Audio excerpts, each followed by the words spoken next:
राज्यात सध्या वैष्णवी हगवणे प्रकरण चर्चेत आहे. या प्रकरणी महिला आयोग सुद्धा चर्चेत आला आहे. वैष्णवी हगवणे यांच्या जाऊ मयुरी जगताप यांनी महिला आयोगाकडे काही महिन्यांपूर्वी तक्रार केली होती. पण या तक्रारीची दखल न घेतल्याने वैष्णवी हगवणे यांनी आत्महत्या केल्याचं बोललं जात आहे. यातच महिला आयोगाला टार्गेट सुद्धा केलं जात आहे. हे प्रकरण एका बाजूला राहिलं असतानाच रुपाली पाटील आणि रुपाली चाकणकर यांच्यात शूतयुद्ध रंगलं आहे. रुपाली चाकणकर यांच्या कार्यकर्त्यांकडून रुपाली ठोंबरे पाटील यांना टार्गेट केलं जात आहे. नेमकं हे प्रकरण काय हे आपण जाणून घेणार आहोत. आपल्यासोबत आहेत रुपाली पाटील ठोंबरे. मुळामध्ये ना एक तुम्ही लक्षात घ्या, वैष्णवी हगवणे प्रकरणामध्ये जी काही तिला आत्महत्या प्रवृत्त करण्यात आली त्या विषयावर तिचा जो मुलगा आहे, आपण मुलगी वाचू शकलो नाही, मुलगा आपण सुरक्षितपणे कसपटे आजी आजोबांकडे द्यावा यासाठी मी एक राजकीय सामाजिक काम करणारी प्रतिनिधी कार्यकर्ता म्हणून माझं काम केलं. मी राज्य महिला आयोगावर कोणतेही आरोप केले नाहीत. राज्य महिला आयोगावर आरोप करणारी मयुरी हगवणे आहेत की ज्या पीडित आहेत की मला मदत केली नाही, आणि तिने तो आरोप केल्यानंतर विरोधक राज्य महिला आयोगाला प्रश्न विचारतायत. त्याच्यात माझा कुठेही काही संबंध नसताना रुपाली चाकणकरांच्या कार्यकर्त्यांकडनं माझा 2019चा 28 मे 2019चा एका पुरुषाने एका महिलेला अत्यंत अश्लील शिवीगाळ आणि व्हिडिओ केले होते. त्याच्यावर गुन्हा दाखल करून त्याला जशास तसं उत्तर दिलं. तो व्हिडिओ माझा त्यांनी टाकला आणि अशा महिलाला आयोगावर नेणार आहेत का असा प्रश्न केला.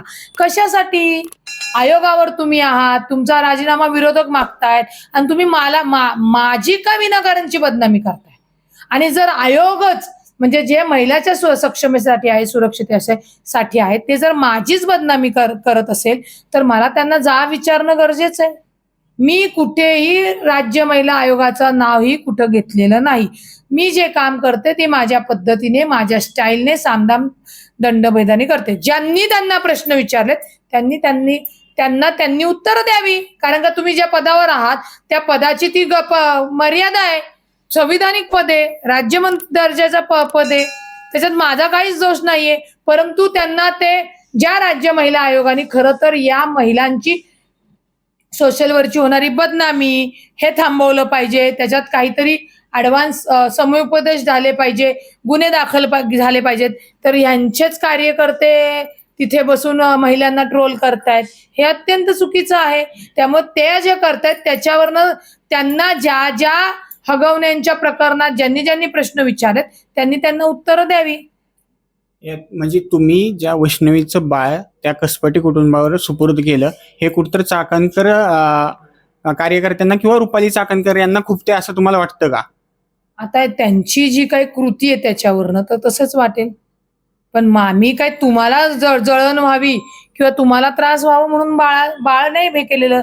मी एक आई आहे, आपण ती वैष्णवी वाचू शकलो नाही तर तिचं बाळ तरी सुरक्षितपणे पाठवू ही माझी साधी सोपी भावना एक आई म्हणून खूप मोठ्या प्रमाणात होती. आणि मी असेल, वैशाली नागवडे असतील, बाबा पाटील असतील, आम्ही ती आमच्या नेत्यांना सांगून पूर्ण केली. आमचा या प्रकरणात कुठेही चाकणकर किंवा राज्य महिला आयोग विषय नव्हता आणि नाही. त्यांच्यावर जी टीका होतीये ती त्यांच्या चुकीच्या कार्यपद्धतीमुळे होते. त्यांनी त्यांची कार्यपद्धती बघावी किंवा त्या विरोधकांना काय उत्तर द्यावं तो त्यांचा प्रश्न आहे. अजून एक असा प्रश्न आहे की असं काही ट्रोलरचं असं मत आहे की तुम्हाला प्रदेशाध्यक्षपद किंवा राज्य महिला आयोगाचं पद पाहिजे, त्यामुळं तुम्ही रुपाली पाटील यांना रुपाली चाकण यांना टार्गेट करत आहात. आता मला सांगा, मी राजकारणात आहे, मी लोकांनी मला निवडून दिलेले आहे, मी लोकांमधनं निवडून नगरसेविका म्हणून काम केले, शहर सुधारणावर केले, विधीवर केले, क्रीडावर केले. मी प्रदेशाध्यक्ष मागायचं नाही, तो माझा अधिकार आहे. का चाकणकर शहर अध्यक्ष होत्या, शहरावरनं काढल्यानंतर मोठ्या साहेबांनी त्यांना प्रदेशाध्यक्ष केलं, त्याच्यानंतर त्यांना आयोग पण पाहिजे होतं. त्यांना आयोग दिल्यानंतर त्यांनाच प्रदेशाध्यक्ष, त्यांनाच प्रवक्ता, त्यांना स्टार प्रचारक. मग बाकीच्या महिलांनी पक्षातल्यांचं काय करायचंय? मी जेव्हा त्या पक्षात नव्हते तेव्हा मात्र चाकणकर माझ्याकडनं बाईट्स वगैरे घेत होत्या. मीही देत होते, कारण का राजकारणात कुठल्याच महिलेला अशी विचार येता कामा नये की असा अन्याय होता कामा नये, तिला सुरक्षित वाटलं पाहिजे. त्यावेळी हीच रुपाली पाटील ठोंबरे मैत्रीण होती. परंतु नंतर त्यांचा तो स्वभाव, तिची वागायची पद्धत ही अत्यंत चुकीची होती. राहिला राज्य महिला आयोग पदावर सक्षम चांगली महिला असणं गरजेचं आहे. यांनी यांची कार्यपद्धती सुधारावी, आणि नसल सुधारायचं तर तो त्यांचा प्रश्न आहे, आणि वरिष्ठ ठरवतील त्यांना पदावरनं काढायचं राज्य महिला आयोगाच्या मी राज्य महिला आयोगामध्ये काम करण्यास अजिबात इच्छुक नाही. मी सभागृह, त्याच्यानंतर माझं विधान भवनातील सभागृह, लोकांमधनं निवडून येणारी धडाकेबाज कार्यकर्ती आहे, सामदाम दंडभेदाने काम करणारी आहे. एकतर रुपाली चाकणकरांनी जळणं सोडून द्यावं आणि आपली कार्यशैली सक्षम करावी, त्याही मोठ्या होतील. कोण नाही म्हणणार आहेत त्यांना. मग आणि आता वैष्णवी हगवणे प्रकरणात महिला आयोग कमी पडले असं तुम्हाला वाटतं का? हे मयुरी हगवणेंनी सांगितलेले, हे इतर महिला प्रत्येकजण सांगतात की जे जे त्यांनी महिला आयोगाकडे अर्ज दिले की त्यांना काय रिस्पॉन्स आला आणि काय नाही. महिला आयोगाने अध्यक्ष आणि 8 सदस्य असतात. बसून प्रेस घेऊन दाखवा ना तुम्ही काय काम केले. विरोधक विचारणारच प्रश्न. विरोधकांनी प्रश्न विचारले म्हणून व्हायबल होऊन अशा पद्धतीचं कुठलं चिल्लर आणि हे वक्तव्य करणं चुकीचं आहे. माझं वैयक्तिक रुपाली चाकणकरशी काही संबंध नाही. मी राजकारणात आले, माझ्यासारखे असंख्य महिला राजकारणात आहे ज्या कामाच्या जोरावर धडाकेबाज काम करतात. त्यांना सुद्धा न्याय मिळावा याच्यासाठी हा आमचा आवाज आहे, आणि तो आम्ही उठवणार. चाकणकरांना वाईट वाटतं म्हणून आम्ही मागणी करायची नाही, हे आम्हाला शिकवलेलं नाहीये. आम्ही चाकणकरांना विचारून नाही आलो राजकारणामध्ये. आम्ही आमच्या हिमतीवर, कामावर आलेलो आहोत. चाकणकर अजून लोकांमधून निवडून पण नाही आलेले आहेत. आम्ही लोकप्रतिनिधी राहिलेले आहे. मी पदवीधर लढवलेली आहे. मग आम्ही नाही म्हणत की बाबा हे निवडून नाही आले तरी यांना राज्यमंत्री दर्जाचा पद दिले तुम्हाला पक्षाने, त्याचं तुम्ही सार्थक करा. कामाने त्या पदाची गरिमा वाढवा, संपला विषय.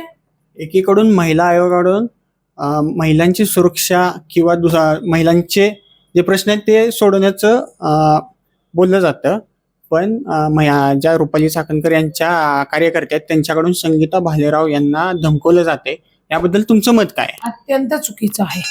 अत्यंत. ज्या आयोगाने महिलांना सुरक्षित ठेवलं पाहिजे, मनोबल वाढवलं पाहिजे, त्यांना सक्षम केलं पाहिजे, त्या आयोगाच्या कार्यकर्त्या जर धमकवत असतील तर ही निंदनीयच गोष्ट आहे. हे अशा गोष्टी घडता कामा नये.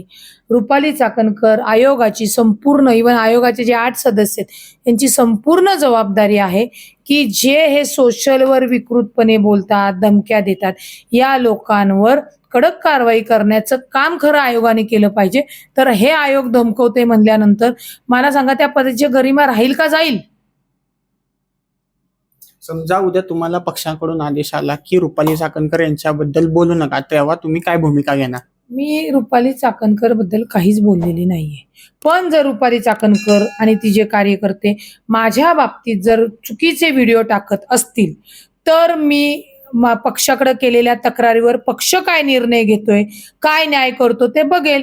आणि जर मला तो न्याय नाही मिळाला तर मी कायदेशीर पद्धतीने माझा न्याय घ्यायला मोकळी आहे. या होत्या रुपाली पाटील. या 2 रुपालींमधला वाद कुठंपर्यंत जातो ह्या पाहणं महत्त्वाचं ठरणार आहे. अक्षय साबळे, आपलं महानगर, पुणे.